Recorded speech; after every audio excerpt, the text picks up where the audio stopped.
2,85,084.45 কোটি টকাৰ বাজেট আৰু অসমৰ ধাৰে আজিৰ দিনটোত হিচাপটো ইয়াত দিয়া নাই, পিছফালে নিশ্চয় আছে অসমৰ ধাৰে আজিৰ প্ৰায় দিনটোত 2,20,000 কোটি টকা।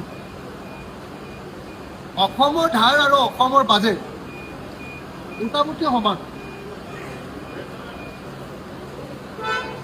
এই বাজেটৰ 20%, প্ৰায় 20% অকল ধাৰৰ পৰা আহিব।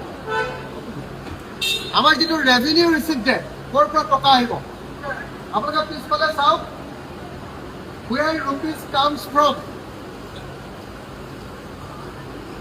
ইয়াত কৈছে যে অকল পাব্লিক ডেপ্টৰ পৰা আহিব 19.76 আৰু অন্য ট্ৰেন্সফাৰ আন কিছুমান ধাৰৰ পৰা আহিব 0.21%।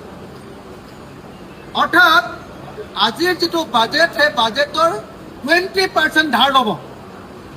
মানে 2 লাখ কোটি টকা যদি হয়, তেতিয়াহ'লে 40,000 কোটি টকা, 2 লাখ কিমান কোটি টকাৰ বাজেট এখন, 2,85,000 কোটি টকাৰ বাজেট, প্ৰায় 56,000 কোটি টকা ধাৰ ল'ব। ধাৰ 56,000 কোটি টকাৰ ধাৰ ল'ব। 56,000 কোটি টকাৰ ধাৰ লোৱা এখন বাজেট।